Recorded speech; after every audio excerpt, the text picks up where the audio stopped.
Municipal ఎన్నికల ప్రచారంలో భాగంగా తెలంగాణ డిప్యూటీ సీఎం భట్టి విక్రమార్క మాట్లాడుతున్నారు. లైవ్ లో చూద్దాం. కాంగ్రెస్ పార్టీ అభ్యర్థులకు మద్దతు ఇస్తూ మనందరితో ప్రయాణం చేస్తున్నటువంటి మిత్రుడు చలపతి గారికి ముఖ్యంగా రేపు జరగబోయేటువంటి ఈ మున్సిపల్ ఎన్నికల్లో కాంగ్రెస్ పార్టీ అభ్యర్థులుగా అలాగే సిపిఐ అభ్యర్థిగా అలాగే ఇండిపెండెంట్ అభ్యర్థిగా పోటీ చేస్తున్నటువంటి మొత్తం 20 మంది అభ్యర్థులకి వాళ్ళందరినీ గెలిపించాలనేటువంటి తలంపుతో ఆశీర్వదించడానికి విశేషంగా కదిలి వచ్చినటువంటి సోదరి మనులందరికీ కూడా ముందుగా నా హృదయపూర్వకమైనటువంటి నమస్కారాలు.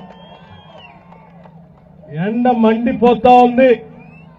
నేను సమయం ఎక్కువ తీసుకోకుండా ఆవేశపూరితమైనటువంటి ఉపన్యాసాలు కూడా చెప్పకుండా కేవలం ఆలోచించండి మాత్రమే కొన్ని విషయాలు చెప్పి నేను ముగిస్తాను.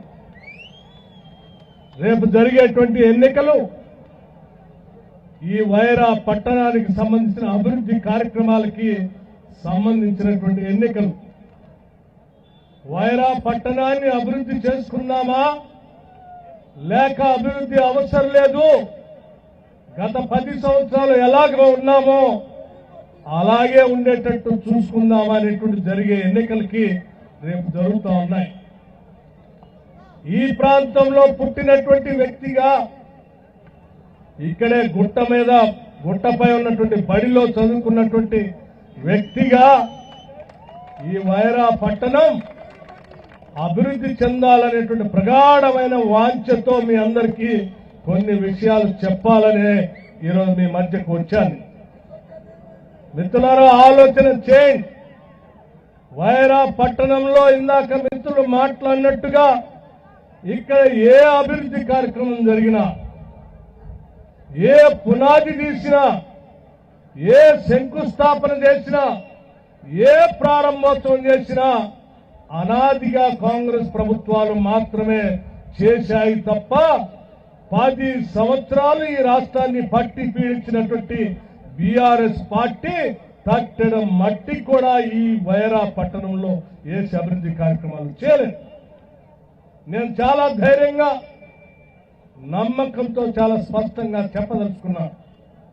వైరా పట్టణంలో ఎంటర్ అవుతా ఉంటే ఖమ్మం నుంచి అక్కడ ఉన్నటువంటి శాంతినగర్ కాలనీ, అటు ఎస్సీ కాలనీ కానీ ఇటు ఎస్టీ కాలనీ కానీ ఆ ఇళ్లలో ఉన్నటువంటి వాళ్ళు గుండె మీద చేసుకొని ప్రశ్నించుకోండి. ఆ 2 కాలనీలు కట్టించింది కూడా ఆనాటి కాంగ్రెస్ ప్రభుత్వాలే. ఏ ఒక్క ప్లాట్ కానీ ఏ ఒక్క ఇల్లు కానీ టీఆర్ఎస్ పార్టీకి సంబంధించినటువంటి వాళ్ళు, ప్రభుత్వానికి సంబంధించినటువంటి వాళ్ళు ఇచ్చిన పాపాన పోల.